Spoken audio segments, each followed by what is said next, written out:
할렐루야. 우리 아버지 하나님께 영광입니다. 지난 시간에 우리는 기도하는 것, 말씀 사역하는 것, 이것이 사도들에게 굉장히 중요한 두 가지 사역, 결국은 한 가지 사역입니다만은 그 예수 그리스도의 복음을 전파하는 것, 그 사역에 대해서 그 외에 어떤 것도 소홀히 할 수 없다, 그런 말씀을 드렸습니다. 오늘은 특별히 그 기도하는 것, 말씀 사역 중에서 말씀 사역과 관계된 이야기를 이제 좀 시작하려고 하는데, 이 말씀 사역이라는 게 과연 어떤 것인가, 이거에 대해서 우리는 이 시대에 다시 한번 눈을 떠서 하나님의 복음의 군사로 일어서야겠다. 그러므로 복음의 군사로서 갖추어야 할 지식이 무엇인가, 그런 것들을 지금 오늘 특별히 살펴볼 것입니다. 여러분, 이 땅에서 살면서 정말 내가 어느 누구에게 어떤 이야기를 전달해서 그 사람이 살아계신 하나님을 알고 예수 그리스도를 만나고 인생의 심판을 면하는 일이 생긴다면, 그런 사역을 한다면 얼마나 좋겠습니까?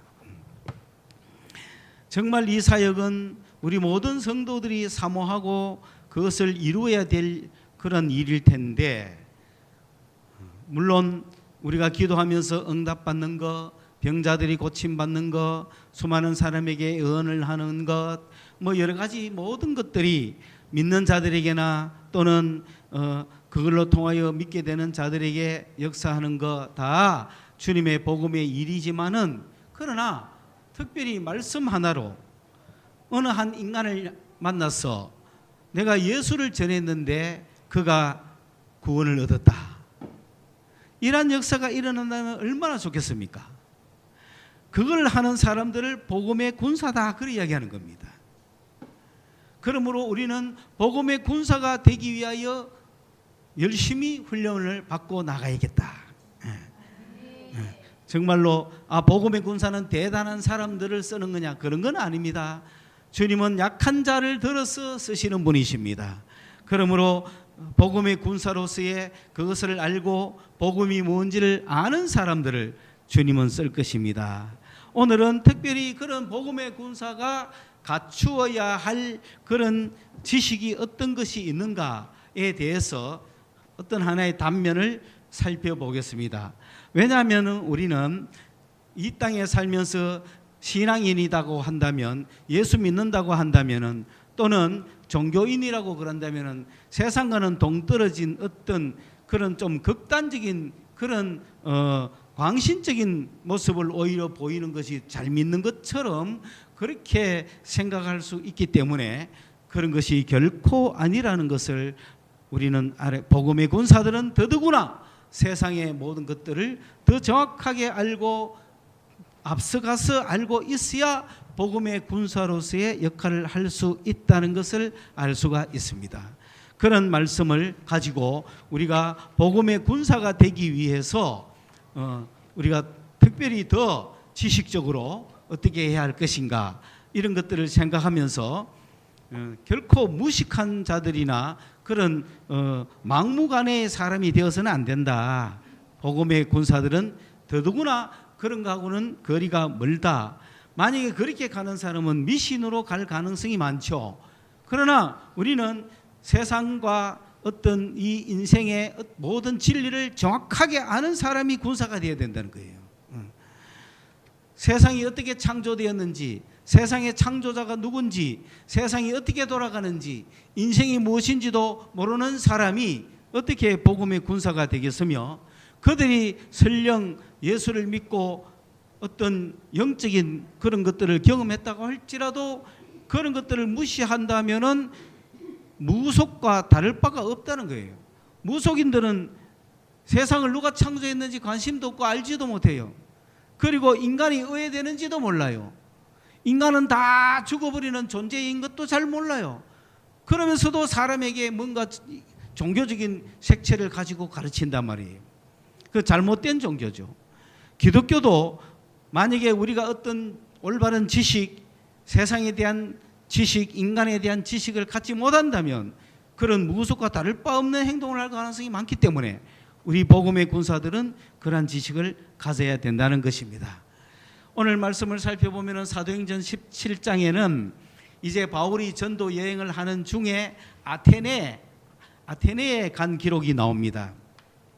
그래서 사도행전 13장 이후부터는 바울과 이 바나바가 복음 전도를 위해서 전도 여행을 시작하고 1차를 마치고 2차, 3차 그리고 로마까지 가는 그런 장면을 사도행전에 쭉 싣고 있는데, 그 중에서 바울이 이제 아테네에 가서 복음을 전했을 때 우리가 한창 클 때 우리 목사님들로부터 어떤 이야기를 듣었냐면은 아테네에서의 설교는 실패했다 이랬어요. 아테네에서의 전도는 실패다 이런 이야기를 들었어요. 그래 그때는 왜 그런 거 했더니, 여러분 바울과 바나바가 어떻습니까? 예루살렘의 교회가 어떻습니까? 하루에 3,000명이 구원받기도 하고 하루에 5,000명이 더 구원받기도 하고 이런 역사가 일어나서 교회가 크게 되고, 안디옥에도 허다한 사람들이 예수를 믿게 돼가지고 교회가 생기고 그곳에서 전도자들을 파송했는데 가는 곳마다 많은 사람들이 예수를 믿게 되고 핍박도 겸하여 받았지만은, 그래서 핍박을 받아서 도망을 당기면서 복음을 전했는데, 복음을 전할 때마다 거기에서 데살로니가라든지 이런 모든 교회가 다 막 수많은 사람이 믿었는데, 그 데살로니가 교회까지 쫓아와가 핍박하는 바람에 거기에서 급히 그들을 피해서 간 곳이 아테네인데, 그 아테네에서는 오늘 이야기하는 대로 본문을 읽어보면은 예수 믿은 사람이 별로 없는 거야. 그래서 선교에 실패다 그러면서 왜 거기에 예수 믿은 사람이 적었냐, 왜 거기서는 성령이 강하게 역사 안 했느냐, 그 이유를 살펴보면서 바울이 인문학적인 설교를 했다 라고 이야기를 하는 거죠. 왜냐하면 이 부분은 굉장히 인문학적인 부분이 많거든요. 성경 어느 부분보다 이 부분만큼 많은 인문학 분야가 없어요. 그러다 보니까 생소한 겁니다. 예수 그리스도의 능력으로, 성령의 능력으로 복음의 말씀을 막 전해가지고 구원받던 바울이, 구원을 시키게 하던 바울이 왜 아테네에서는 정말 우리가 읽어도 잘 알지 못하는 소리를 해가지고, 옛날 우리 선배 신앙인들이 이 17장을 읽을 때는 배경을 모르니까 이 내용을 잘 몰라요. 그러니까 어쨌든 바울이 거기에서 철학적인 설교를 해서 결국은 믿은 사람이 없지 않느냐. 왜냐하면은 32절부터 보면은 그들이 죽은 자의 부활을 듣고 어떤 사람은 조롱도 하고 어떤 사람은 일에 대하여 네 말을 다시 듣겠다 하니, 이에 바울이 그들 가운데서 떠나매 몇 사람이 그를 가까이하여 믿으니 그 중에는 아레오바고 관리 디오누시오와 다말이라 하는 여자와 또 다른 사람들도 있었더라. 믿은 사람 있잖아요. 그 다음에 아레오바고 가는 관리가 믿었는데, 그러면 대단한 어떤 행정관이 믿었단 말이에요. 이런 걸 보면은 거기에서 바울이 한 전도도 성공한 거죠. 한마디로 선교에 실패는 없는 겁니다. 여러분이 누구에게 전도했는데 실패했다, 그거는 있을 수 없어요. 왜냐하면 구원을 시키는 분은 하나님이시거든요. 우리 능력이 아니란 말이에요. 그래서 내가 능력이 있어서 성공하고 내가 능력이 없어서 실패하는 건 결코 아니다. 여러분이 때를 얻든지 못 얻든지 복음을 전하라. 그리고 항상 선교는 실패가 없는 것이 선교다. 여러분, 그렇다면은 저도 은혜를 받고 이제 나니까 비로소 이런 물량적인 숫자적인 그런 성장 부흥이 아니라 질이 중요하다는 걸 알았어요. 그래 따지면은 왜 바울은 이렇게 많은 기록을 남기고 또 왜 베드로는 수많은 사람을 구원시키고 하는데 왜 스데반은 성경적으로 구원시켰다는 말도 한마디 없이 돌에 맞아 죽잖아요. 숫자로 따지면은 스데반의 죽음을 통하여서 당장은 사울이 예수를 안 믿었지만 결국 그 스데반의 죽음을 통하여 사울이 그 앞에 있었거든요. 사울이 스데반 죽음 앞에 있었거든요. 그러면서 얘는 죽는 게 마땅하다 그랬거든요. 그것이 어떻게 보면 사울로 연결이 됐잖아요. 직접적인 연결이 있는지는 모르지만 어쨌든 만약에 스데반이 죽으면서 바울 한 명 구원시켰다면 바울이 얼마나 큰 일을 하는 겁니까? 그러니 여러분 숫자라고 깎하면 안 된다. 실패는 없다. 자, 그러면 오늘 아테네에서 아덴이라고 하는 건 아테네라는 뜻이거든요. 아테네에서 바울이 이야기한 전도, 아덴에서의 전도가 무엇이었는가 한번 살펴봅시다. 여기는 여러분 지적인 지식이 상당히 요구됩니다. 그래서 오늘 이 설교도 영적으로 안 나가고 지적으로 간다고 해서 여러분 졸거나 그럴 필요 없습니다. 복음의 군사는 지식으로도 훌륭해야 됩니다. 예. 자, 그러면 아테네는 어떤 도시입니까? 고대 그리스의 도시거든요. 그리스라는 말은 그 당시에 이 그리스라고 불리는 사람들이 있는 거죠. 그리스인. 이 그리스인들이 살고 있는 지역이죠. 그런데 그래서 그리스 지방이다고 말할 수 있는데 그 그리스인들은 그들의 신이 뭐냐면 헬렌이라고 하는 신이에요. 그래서 그들을 헬라라고 하기도 해요. 이 헬라의 시대를 헬레니즘이라 그러거든요. 그 헬레니즘 시대를 일으켰던 왕은 알렉산더죠. 그 알렉산더가 BC 330년에 그 헬레니즘이라고 하는 그리스인들로 인해서 생기는 그 헬라 신을 섬기는 그 헬레니즘의 문화를 유럽에서 완전히 개화를 시켜가지고 유럽 문명의 꽃을 피웠죠. 그래서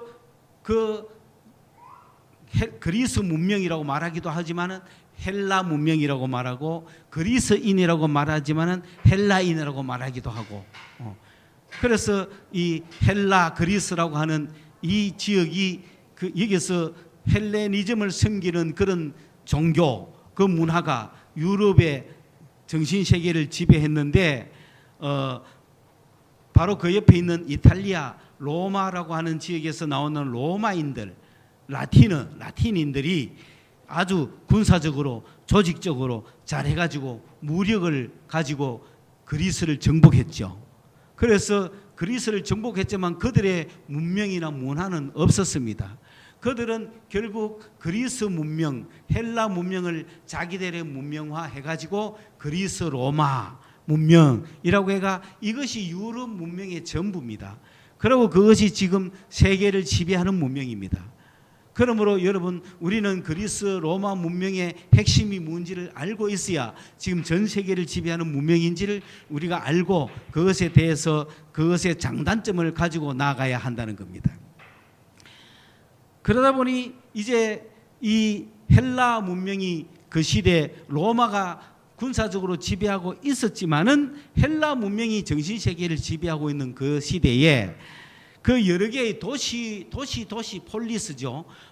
폴리스들로 여러 개 구성되어 있는 그리스인들의 그 도시들은 어떻게 했느냐 하면은 굉장히 민주주의적이었어요. 그래가지고 그들은 서로 무력에 의해서 싸우는 것이 아니라 어떤 토론에 의해서 진리를 추구하고 무엇이 옳은가를 추구하는 그런 정신을 갖고 있었어요. 그러다 보니까 곳곳마다 이 폴리스가 생겼고 그 폴리스에서 가장 높은 곳을 아크로폴리스라고 하는 거예요. 그런데 아테네라고 하는 도시 아테네라고 하는 폴리스의 가장 높은 곳이 아크로폴리스입니다. 여기에는 뭐가 있을까요? 신전이 있죠. 예. 그들이 신은 신전이 아크로폴리스에 다 있는 거예요. 그러니까 아테네가 왜 유명하냐 하면은 이 아테네의 아크로폴리스의 파르테논 신전이라든지 여러 신전들이 거기에 있다고 보니 파르테논은 처녀 신을 이야기하거든요. 그래서 가장 유명한 신전 파르테논 신전이 아크로폴리스 그런 이 파르테논뿐만 아니라 여러 신전이 거기에 아크로폴리스에 꽉 차 있기 때문에 아테네 신이 제일 유명한 거예요. 거기에는 뭐 온갖 제우스 신도 거 있고 신전이 거기 다 있어요. 그 아크로폴리스의 신전이 다 몰려 있고 그러다 보니까 이 아테네라고 하는 시는 그러면은 신을 섬기는 모든 철학자들, 문학자들이 그 다 모여 있지 않겠어요? 아테네 시에 다 몰려 있는 거예요. 아테네 시에 다 몰려가지고 아크로폴리스에서 신을 섬기면서 밑에 내려와서 대화하고 토론하고 막 인류의 문명을 피우고 있었던 거죠. 그들이 모이고 있는 장소를 시장이라고 하는 곳이 있어요. 광장이라는 것이죠. 그들이 모이는 장터가 있을 거 아니에요. 그 장터를 아고라라고 이야기하는 거예요. 아고라는 요새 어디에 있죠? 인터넷에 아고라가 있죠.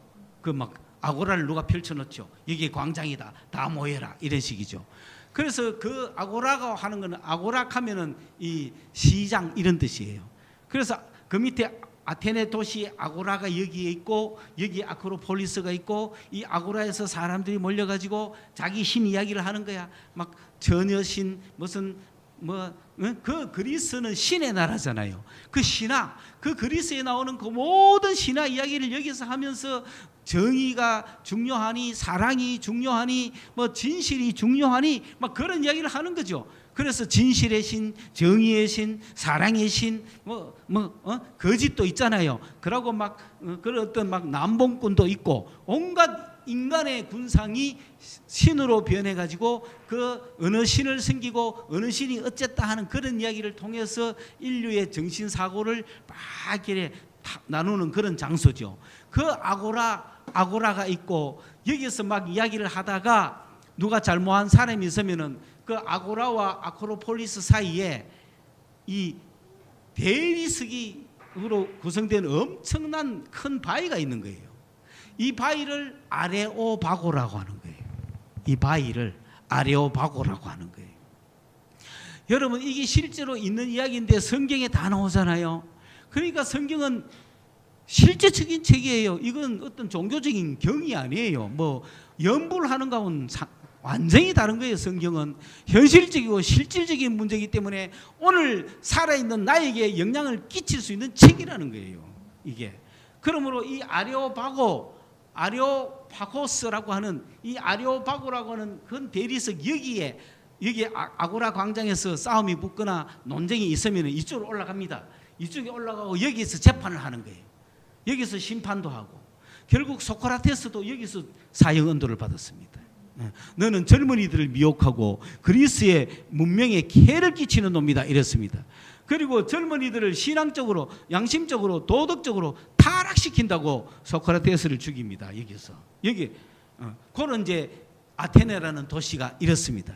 이곳에 바울이 갔으니 어떻게 되겠어요? 바울이 아고라를 갔겠죠. 아고라를 가니까 막 여러 가지 신들 이야기가 나오죠. 그런데 바울도 지금 할 얘기가 있잖아요. 누구 전해야 돼 여기서? 예수 전해야 되는데 와 이게 완전 다신교 다원주의 종교 다원주의 시대 오늘 이 시대하고 똑같은 얘기예요. 여러분 은혜 가서 누구를 만나도 아무도 예수 이야기 안 하고 신 이야기를 이상하게 할 거예요. 그런데 거기에 그 아고라에서 그 시대에 가장 주류를 이루던 두 가지 철학이 뭐냐 하면은 에피쿠루스 쾌락주의자들이에요. 그 에피쿠루스 학파는 뭐냐면은 인간의 본질이 뭔가? 인간은 뭐냐? 인간은 행복을 추구해야 된다. 행복을 최고의 가치를 둔 게 에피쿠루스 학파들이에요. 그게 뭐가 행복하냐? 인간은 행복해야 한다. 매력 있잖아요. 그래서 인간이 행복하기 위해서 가장 중요한 것은 쾌락이다. 내가 음식을 먹어서 쾌락이 올라오거든 음식을 마셔야 되죠. 그래서 모든 인간의 중심을 받았을 때 어떤 것이 행복하냐? 인간이 쾌락을 느낄 때 행복하는데 어떻게 할 때 쾌락을 느끼느냐? 그런 이야기를 막 하는 게 에피쿠로스 학파들이에요. 그런데 여러분 어때요? 인간이 아무리 쾌락을 느껴봤자 죽어야 안 죽어요? 인간의 문제를 해결 못하죠? 그게 진정한 쾌락이 되겠습니까? 그리고 인간은 쾌락이 많아요? 슬픔이 많아요? 쾌락을 즐기면서 오래 갑니까? 그 쾌락 이후에 오는 허탈감이나 허전함이나 괴로움이 더 많아요? 그게 인생인데 석가보다 못하죠? 그런 사상은. 그 다음에 두 번째 학파가 스토아 학파예요. 이 스토아 학파는 뭐냐면은 인간의 진정한 인간적 가치는 내가 하고 싶은 것을 하지 않고 절제를 하고 금욕하는 데 있다. 그걸로 말미암아 내가 기쁨을 느낀다는 거예요. 에피쿠로스는 먹고 싶은 포도가 있으면 마셔서 행복하면 그것이 인간이다 그랬는데, 스토아는 뭐냐면은 내가 그걸 마실 수 있음에도 불구하고 그걸 내가 안 마시고 참을 때 그 쾌락, 그 기쁨, 내가 그걸 참아냈다고 하는 그 인간의 의지, 정의, 내가 법을 지켰다고 하는 그 희열, 그런 걸 금욕함으로 해서 인간은 진짜 인간다워진다. 그런 금욕주의가 스토아예요. 그러니까 그렇게 상반되는 두 개의 사상이 그곳에 와가지고 유럽 전체를 지금도 지배하고 있습니다. 지금도. 그런데 여러분, 금욕한다고 의인이 됩니까? 내가 의롭다고 하면은 굉장히 행복할 수 있는데 어떻게 해서 의로워질 수 있느냐? 절제하고 금욕해서 의로워질 수 있다. 그래 의로워집니까? 내가 좀 의로워졌다고 내가 기분이 좋습니까? 의인은 없나니 하나도 없다 그랬어요. 오늘 우리 그리스도인들만이 의의를 느끼고 행복한 거예요. 그런 학자들은 의의를 느끼지 못하니까, 의의를 찾지 못하니까 그 의의를 찾기 위해서 철학을 하는 거거든요. 그 의의를 찾는 방법으로 그 금욕하고 절제하고 내가 이 세상에 어떤 나쁜 짓도 하지 않음으로 해서 내가 의로워져 보자 하는 게 그 스토아 학파들이거든요. 그러나 그렇게 해서 행복하다고 하는 사람 없어요. 그들은 언젠가는 또 실수하게 되고 또 죄악 속에 들어갈 수밖에 없는 인간들이잖아요. 이러한 정말 어쩔 수 없는 그런 인생판이 살면서도 아테네는 어쨌든 인간의 문제를 한번 해결해 보겠다고 아고라에서 모여가지고 전 세계에서 많은 진리를 가진 사람들이 와가지고 깨달은 진리를 설파하고 다른 사람에게 이것이 진짜다, 저것이 진짜다 막 전도하고 의논하고 있는 그런 아고라판입니다. 그래서 이 판에 바울이 들어갔어요. 원치 않게 갔죠. 아테네까지 바울이 가고 싶어 간 건 아니죠. 박해를 피해서 가다가 디모데하고 자기의 수종자들은 미처 오지도 못하고 바울과 몇몇이만 몸을 빠져서 피신을 한 곳이 아테네였어요. 그 아테네에 가서 아고라 광장에서 그런 에피쿠로스 학파의 이야기도 듣고 그 다음에 또 이 스토아 철학자 케나초 18절에 나오잖아요. 그죠? 제가 오늘 우리는 읽기를 22절부터 읽었지만은 18절에 보면 에피쿠로스와 스토아 철학자들과 바울이 쟁론할 새 일어났어요. 그거 다 나오잖아요. 그죠? 그러니 그때 아마 바울은 거기 가서 에피쿠로스 학파들하고 한번 먼저 이야기를 했을 것 같아요. 그래서 바울은 이런 이야기 했을 겁니다. 방금 제가 이야기했듯이 에피쿠로스 학파들 행복이 인간의 진정한 행복이라고 느끼는데 좋다. 그 행복은 쾌락으로 느껴질다고. 그러나 그렇게 해서 인간이 행복하지 않을 것이다. 왜? 결국은 인간은 죽을 수밖에 없는 존재인데 그래도 행복하냐? 그랬을 거란 말이에요. 그 다음에 스토아 학파들이 와가지고 우리가 의로워지려면 이렇게 해서 이렇게 해서야 의로워진다 라고 했을 때 바울은 그랬을 겁니다. 우리 인간의 의가 어디 있느냐? 누가 우리를 대신해 줘서 의가 생긴다면 어떻게 되겠냐? 예수의 십자가의 죽음을 이야기했을 것입니다. 에피쿠로스 학파들에게는 예수의 부활을 얘기했을 것입니다. 그러니까 이 말쟁이라고 하는 말이 뭐냐면은 이 말쟁이라는 뜻은 그거야. 아주 이게 뭐랄까 그 콕콕 집어서 말한다는 거야. 그러니까 바울이 이런 이야기하면 이렇게 이야기하고 저런 이야기하면 저렇게 이야기하고 그러니 에피쿠로스하고 스토아 학파들이 화가 난 거죠. 할 말이 없는 거야. 왜? 바울이 반박을 팍팍팍팍 하니까. 그래서 야 이거 못 이기겠다. 이 말쟁이 못 이기겠다. 그렇게 이야기하는 거예요. 그런 가운데 이제 바울이 에피쿠로스 학파들 딱 물리치고 스토아 학파들 딱 물리치고 그다음에 그 아고라 광장에서 이제 그 정도쯤 되니까 이 사람들이 야, 너 대단하다. 어디로 올라가자? 아레오파고로 올라가자. 여기 갖고 한번 정식 토론을 한번 해보자. 이래 된 거야. 그 광장에서는 그냥 왔다 갔다 하는 토론이지만 아레오파고로 올라가면 정식 토론이 되는 거야.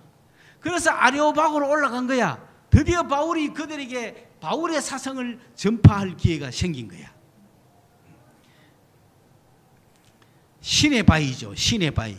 그것에 올라가 가지고 이 바울이 거기서 이야기를 합니다. 바울이 거기서 하는 이야기를 우리가 잘 들어야 될 필요가 있습니다. 왜? 오늘날 이 시대에 우리나라에도 불교, 도교, 유교, 온갖 무속 종교가 많잖아요.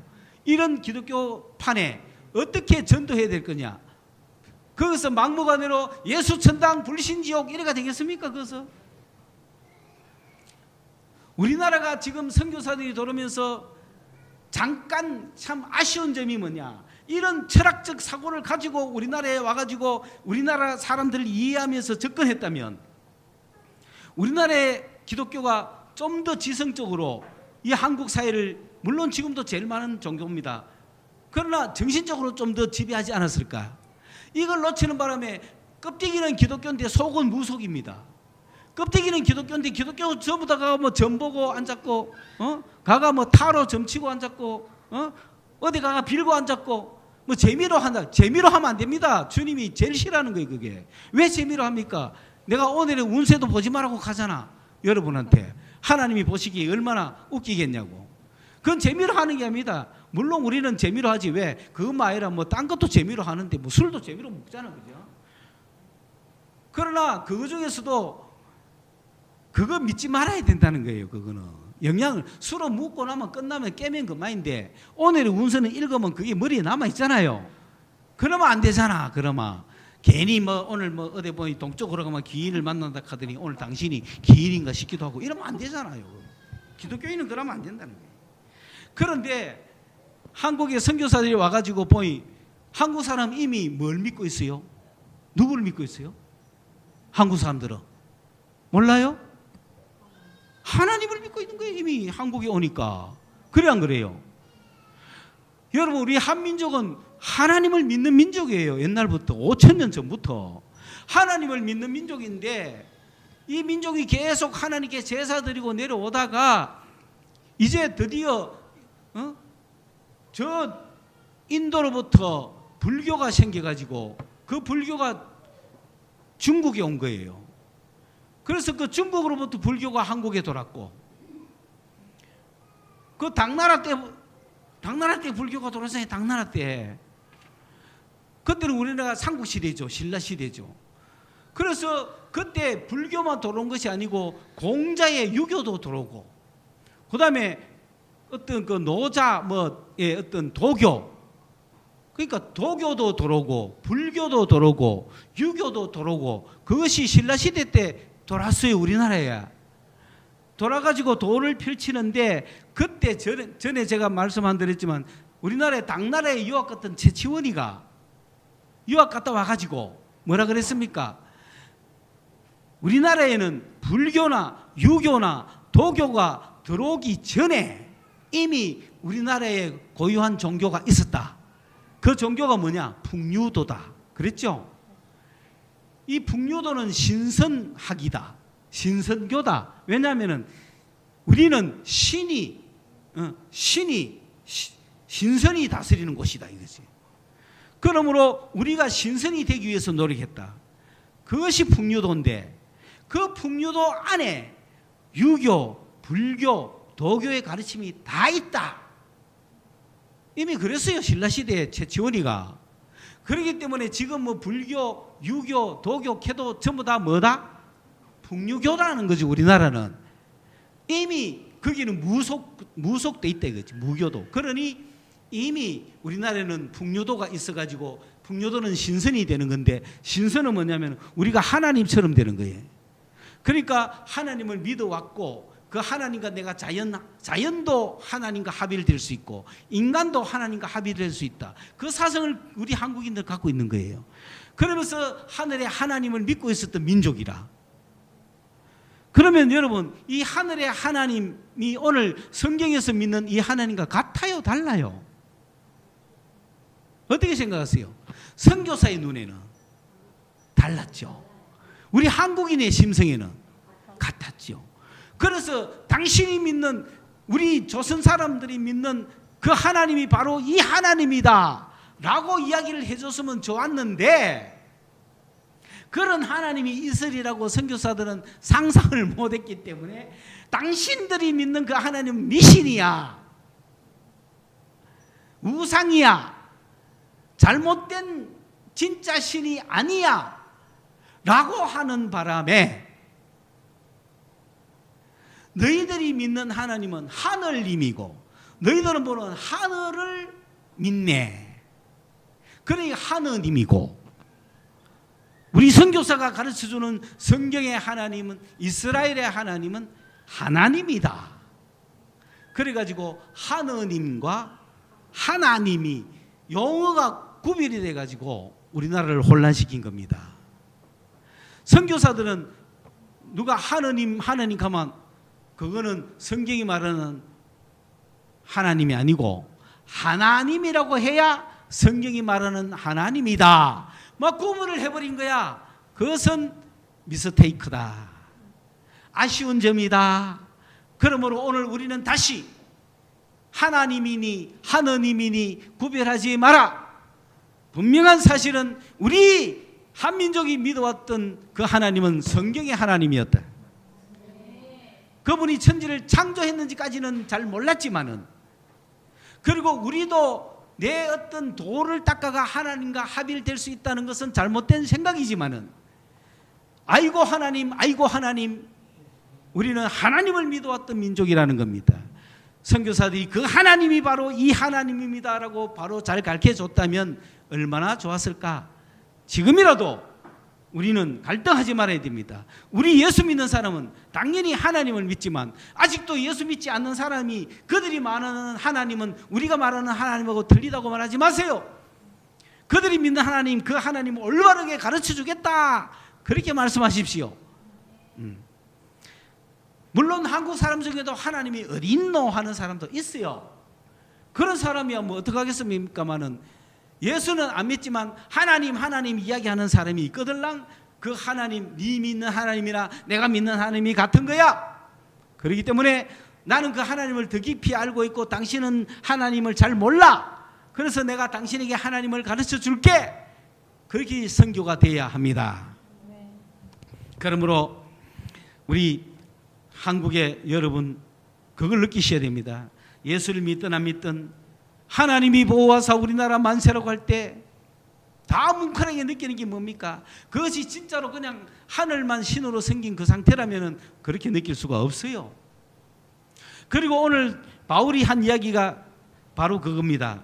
그 아레오파고에서 바울이 하고 있는 얘기는 그 아고라에서 만났던 수많은 사람들, 그들이 갖고 있는 사고방식, 그 수많은 종교들, 그들과 대화하면서 온갖 종교를 다 가지고 있는 헬라 사람들을 보면서 그 아레오파고 광장에 올라가서 그 암석더미, 그 반석 돌덩이에 올라가서 거기서 공개적으로 바울은 세 가지를 이야기한 거예요. 첫째, 아테네 사람들아, 당신들 보니까 종교심이 너무 많다. 이 말이 뭡니까? 한국에 와보니까 한국인들은 이미 종교를 가지고 있네요, 이래야 되잖아요. 여러분은 이미 하나님에 대한 마음을 갖고 있네요, 이래야 되잖아요. 여러분은, 그러니까 선교사들이 새벽마다 정한수를 떠놓고 비는 우리나라의 어머니들의 모습을 봤다면 하나님에 대한 생각을 달리 했을지도 몰라요. 지금도 비는 사람 있잖아요. 그 하나님, 바울이 그 이야기합니다. 각 민족마다 경계를 정하고 땅을 정해서 거기에 살게 하신 이유는 하나님을 가까이 발견하라고 했다는 거예요. 거의 우리 민족은 이 한반도라는 땅에서 그 만주벌판에서 살면서 하나님을 가까이 한 민족이잖아요. 우리나라만큼 하나님을 가까이 한 민족이 어디 있어요? 없다고요. 그러니까 하나님을 혹 더듬어 찾아볼 수도 있다 그랬어요. 그래서 한국 민족은 하나님이 계신다를 그걸 알게 된 복받은 민족이라는 거죠. 그래서 동해물과 백두산이 마르고 닳도록 하느님, 거기에서 말하는 게 하느님인들 무슨 상관이 있어요? 그걸 괜히 구분해가지고 왜 이런 혼론을 일으킵니까? 그러면 뭐라 하는 거죠? 만약에 그랬다면은 하나님이라고 쓰는데 아무도 문제가 없었을 거예요. 국어사전에서 그냥 하나님이라고 썼을 거예요. 왜? 발음이 하느님보다는 하나님이 좋잖아요. 모음, 동화, 현상이 일어나가 하나님이라고 해야 되잖아요. 그런데 괜히 하나님 하면 기독교의 하나님일까 싶어가 자꾸 하느님 하고 있단 말이에요. 그런데 어느 누가 아이고 하느님 합니까? 아이고 하나님 하지. 스님들도 내려오다 넘어지면 아이고 하나님이 간다고요. 아이고 하느님 안 간다고요. 그래서 하느님이 보호하사, 왜 그렇게 합니까? 하나님이 보호하사면 그 하나님 똑같은 하나님인데, 그래서 이 하나님을 섬긴 민족, 이 민족에 우리는 복음을 전파하기 위해서 바울이 한 이야기를 잘 들어야 된다. 그 바울이 무슨 이야기 했느냐? 여러분 참 종교심이 많네요. 심지어는 혹 우리가 미처 알지 못하는 신도 있지 않을까? 그 신에게 예배를 제사를 드리자 해가지고 알지 못하는 신, 걔가 제단도 하나 만들어낸 정도라. 그 정도로 그리스도인들은 혹시 우리가 빠뜨린 신이 있을까 싶어가, 혹시 우리가 모르는 신이 있지 않을까 싶어가, 그 정도로 종교심이 강했다는 거예요. 그게 그리스 사람들입니다. 그러니까 알지 못하는 제단, 걔가 막 그 알지 못하는 신에게도 제사 막 드리는 이런 것까지 바울이 아고라 광장에서 다 살펴본 거죠.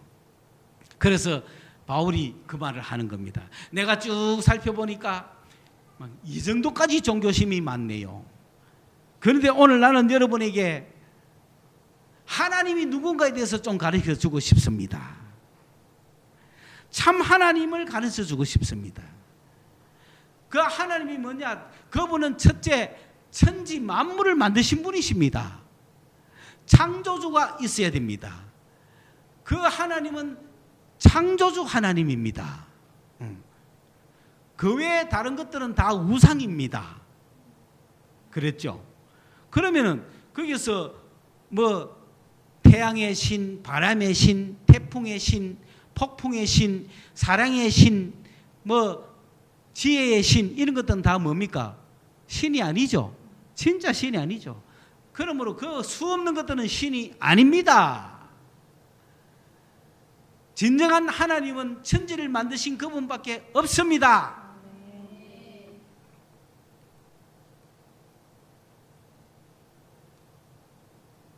그리고 두 번째로, 그 살아계신 하나님이 이 땅에 예수를 보내셨는데 그 예수가 죽으셨고 부활했습니다. 그러니까 그리스인들 머릿속에는 도저히 있을 수 없는 일입니다. 왜냐하면 사람은 살다가 죽으면 영이 살아서 영혼 불멸이거든요. 그러니까 사람이 죽었다가 부활이 있어요? 없어요. 육체를 가지고 살다가 죽으면 영혼이 사는 거예요. 사람은 영혼과 육으로 되어 있는데, 영혼과 육으로 되어 있다가 쭉 살다가 육체는 죽잖아요. 육체는 죽으면 영혼만 살아가 영혼이 간다는 겁니다. 그게 영혼 불멸입니다. 그게 그리스 사상이에요. 그런데 부활이 있다? 이게 가능합니까? 말이 안 되는 거죠. 그런데 바울은 부활을 이야기하는 거예요. 그러므로 바울은 영혼 불멸도 이야기하는 거 아니죠. 새로운 인간, 새 창조를 이야기하는 거예요. 새로운 생명을 이야기하는 거예요. 우리가 가는 천국은 육체가 죽고 나서 영혼이 살아서 영생불멸하는 그 영혼이 아니에요. 육체를 만드신 하나님이 새 생명을 만드시는 거예요. 육체가 죽을 때 영혼도 같이 죽는 게 히브리 사상이에요. 거기서 다시 부활하는 거예요. 부활하는데 이 몸은 육체의 몸은 아니에요. 신령한 몸이에요. 그렇게 죽고 다시 부활하는 이 사상을 가르친 거죠. 이런론 사상과 이원론 사상이 정면으로 부딪혔죠. 그런데 오늘 한국의 기독교인은 뭡니까? 이원론 따라가고 있죠. 여기서 예수 믿고 살다가 죽으면 천당 간다 이래 살고 있죠. 너무나 위험한, 아무 재미없는 사상입니다. 바울이 그 이야기를 합니다. 그래서 온 인류를 한번 보세요. 여러분, 아담과 하와의 이야기를 통해가 우리가 결론을 냅시다. 왜? 아담은 인류의 대표니까. 자, 아담과 하와는 인류의 대표죠. 이 인류는 지금 어떻게 해요? 장차 이들을 향한 하나님의 계획은 이 땅에서 당분간 살다가, 왜? 눈으로 보이는 건 유한하니까. 그리고 보이지 않는 세계, 그 영원한 아들의 나라, 그 아들의 나라에 이 천사가 아니라 인간을 데리고 가려고 인간을 창조했단 말입니다. 그래서 어느 때가 되면은 이 인간을 저 아들의 나라로 딱 데리고 가는데, 그 순간에는 손으로 만든 이 육체가 아니라 새 몸이겠죠. 신령한 몸이겠죠. 그 신령한 몸으로 딱 변화돼가 그 나라 간단 말입니다. 그때까지 우리가 이 땅에서 잘 먹고 잘 살면 되잖아요. 그런데 마귀가 간섭에 돌아가지고 하나님과 우리 사이를 이간시켰잖아요. 그러니까 우리가 하나님을 떠나게 만들었잖아요. 그게 죄란 말이에요. 그래서 하나님 모르고 살잖아요. 하나님 모르고 살지만 이 인간은 어때요? 이 인간은 결국은 하나님께서 인간을 다 버려버리면은 계획이 안 되잖아요. 그래서 예수 그리스도가 오셔서 이 예수를 믿는 자마다 저 하늘나라에 원래 준비했던 그 천국을 가는 거죠. 예수 믿는 자. 그 외에 나머지는 어떻게 심판하는 거예요. 그러므로 인간에게는 심판이 기다리고 있습니다. 맞습니까? 들립니까? 왜? 인간이 왜 심판받아야 돼요? 아담이 죄를 범했으니까. 그런데 하나님이 바로 심판했어요? 안 했죠? 그러므로 인간은 다 뭐 받게 돼 있다? 심판받게 돼 있는 거예요. 인간은 심판을 기다리는 존재들이에요. 모두 다가. 심판자를 누가 세웠느냐? 예수를 심판자로 세웠습니다. 왜? 예수 믿으면 구원받고 안 믿으면 심판받는 거예요. 그러므로 예수를 심판자로 세워가지고 이제부터 누구든지 이 복음을 듣고 예수를 믿으면 구원받고 안 믿으면 자동 심판인 거야. 안 믿으면 심판받을 수밖에 없어. 예수가 심판자로 섰으니까. 그래서 바울이 결론을 냅니다. 그전에는 네 멋대로 믿고, 그전에는 네 하고 싶은 대로 하고, 그전에는 네가 에피쿠루스처럼 살든지, 그전에는 네가 스토아처럼 살든지, 그전에는 네가 네 깨끗하게 살든지, 하나님을 믿든지 안 믿든지 네 마음대로 살게 했지만, 이제는 심판자를 정해놨으니까 이 예수를 믿지 않으면 심판받는 것은 확실하다. 그걸 내가 전할 수밖에 없다. 그러므로 심판자 예수를 믿고 하나님께로 돌아오라. 그게 구원받는 거예요. 심판을 면해라. 회개하라. 회개하라는 건 뭐예요? 바꾸라는 거잖아요. 뭘 바꿔? 하나님으로부터 멀어졌던 내 인생 하나님께로 돌아가자. 그게 회개입니다. 그게 어떻게 돌아갈 수 있어요? 예수 믿고 돌아갈 수 있어요. 할렐루야. 오늘 여러분은 예수 믿고 하나님께로 돌아갔죠? 예수는 심판자입니다. 그러므로 여러분에게는 심판이 없습니다. 여러분은 구원받은 영혼들입니다. 이 구원받은 자들로서 앞으로 생애를 어떻게 살겠습니까? 자신 있게 사십시오. 여러분의 아고라를 가십시오. 여러분의 아고라 아레오바고를 가십시오. 여러분이 가서 그 아고라에 가서 여러 가지 종교를 믿고 있는 사람들에게 말씀하십시오. 니는 뭐이 종교심이 없네. 니는 뭐이 종교심이 많네. 종교심이 많은 너에게 내가 가르쳐 줄게. 참 종교가 무엇인지, 참 하나님이 어떤 분인지 내가 가르쳐 줄게. 그리고 인간의 운명이 뭐냐? 다 심판받을 수밖에 없는 인간이 딱 한 가지 유일한 구원받을 수 있는 거, 심판자이신 예수를 믿고 돌아서라. 하나님께로 회개하라. 돌아가라. 그래야면 구원이 있을 것이다. 이거를 열심히 전하는 복음의 군사들이 되시기를 주님의 이름으로 축원합니다. 하나님 아버지 감사합니다. 오늘도 무더운 날씨 가운데 주님 앞에 나와 말씀을 듣습니다. 주님, 어떤 말씀을 가지고 나갈까요? 우리 민족에게 일찍이 나타나시고 우리 민족에게 깨달음을 주셨던 하나님 아버지, 우리 민족이 섬겼던 아버지 하나님, 감히 아버지라 부를 수도 없었는데 그 하나님께 나아갈 수 있는 길을 가르쳐 주시고, 그 하나님을 아버지라 부를 수 있는 은혜를 주시고, 그 하나님을 마음껏 전할 수 있는 믿음을 주셔서 감사합니다. 21세기 한국 사회에 필요한 것이 무엇입니까? 우리 민족이 올해로부터 믿어왔던 그 하나님을 더 확실히 밝히고 그 하나님께 돌아가게 하여 심판을 면하게 하는 구원의 역사가 우리 민족에게 일어날 수 있도록 주여 우리를 축복하여 주시옵소서. 예수님의 이름으로 기도드리옵나이다. 아멘.